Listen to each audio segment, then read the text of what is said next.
নমস্কাৰ, মই হিৰণ্যই আপোনালোকক আজি দেখুৱাবলৈ চেষ্টা কৰিম বিহুৰ এটা পৰিৱেশ। ৩ বহাগ তাৰিখে দিঘিপাৰ আঞ্চলিক বিহু সন্মিলনৰ পৰা ভৰা দ্বি-বিংশতিতম বিহু উদযাপন কৰাৰ চেষ্টা কৰা হৈছিলে আৰু আজি এটা শুভ সন্ধিয়া এই পৰিৱেশটো আপোনালোকক দেখুৱাবলৈ চেষ্টা কৰিম। ধুনীয়া এটা বাঁহীৰ মাত শুনিছে নিশ্চয় আপোনালোকে।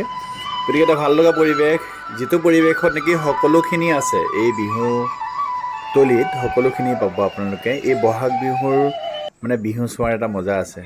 মাজে মাজে যদি বৰষুণ এজাক আহে, কিনকিনীয়া বৰষুণ এটা টোপাল পৰি থাকে আৰু মাজে মাজে বিহুৰ ঢোল তালৰ মাত শব্দ থাকিলে এটা বহাগৰ বসন্তৰ যিটো সোৱাদ, এই সোৱাদটো পোৱা যায়। আৰু এই বিহুতলীত দিঘিপাৰ বিহুতলীখনত সেইখিনি যিখিনি বিহুৰ বতৰত যিখিনি প্ৰয়োজনীয় আটাইখিনিয়ে আছিলে। গতিকে আপোনালোকে এই ভিডিঅ'টো চাই নিশ্চয় ভাল পাব, চাই থাকিব শেষলৈকে ভাল পাব।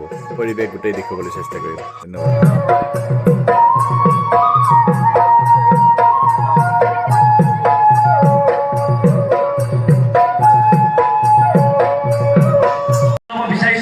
সন্মানীয় ৰাতুল ডেকাদেৱ এগৰাকী বিহু, আন এগৰাকী আমাৰ এগৰাকী দ্বিতীয় পুৰস্কাৰ আমাক প্ৰদান কৰি আমাক কৃতাৰ্থ কৰে। গীত নাগাব আৰু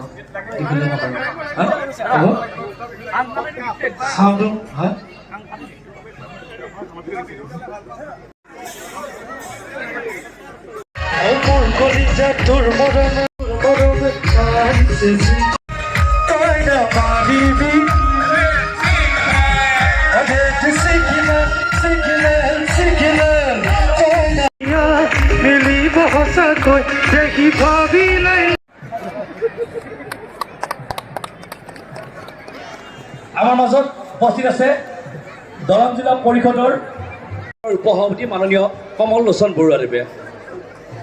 আমি তেখেতক আমাৰ বিহু আজি আমাৰ বিশিষ্ট অতিথি ভাষণ ৰাখিবৰ কাৰণে আমি দিঘিপাৰ আঞ্চলিক বিহু সন্মিলনৰ পৰা আহ্বান জনাইছোঁ।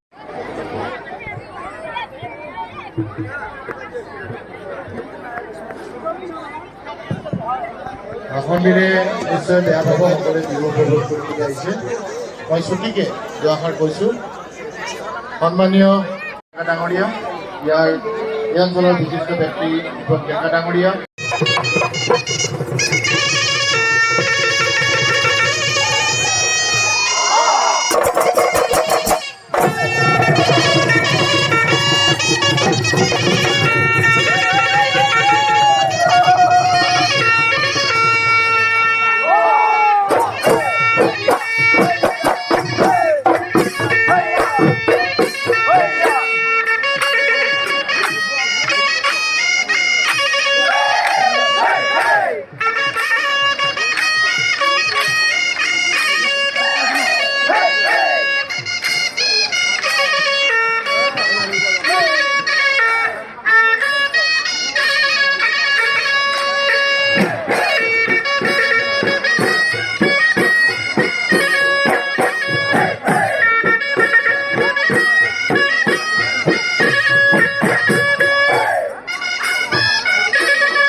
বুলিয়া ফাগুনত কচুৱা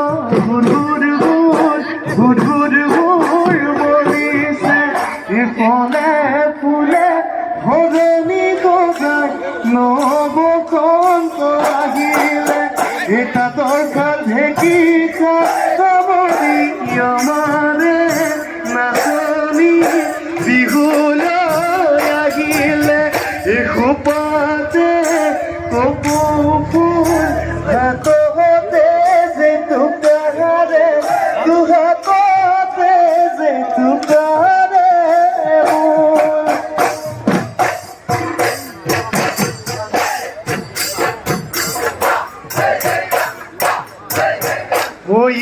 দলীয় হৈ বিদিনা নাছিলে নাচনীয় ককায়ে ৰে ভেটিলে, ককায়ে ৰে ভেটিলে।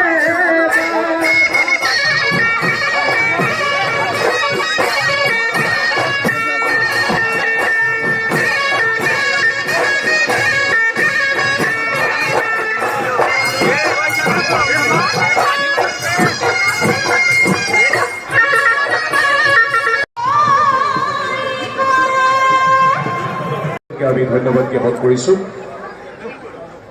আজিৰ এই সমগ্ৰ সন্ধিয়াটি আপোনালোকে জীপাল কৰি তোলাৰ বাবে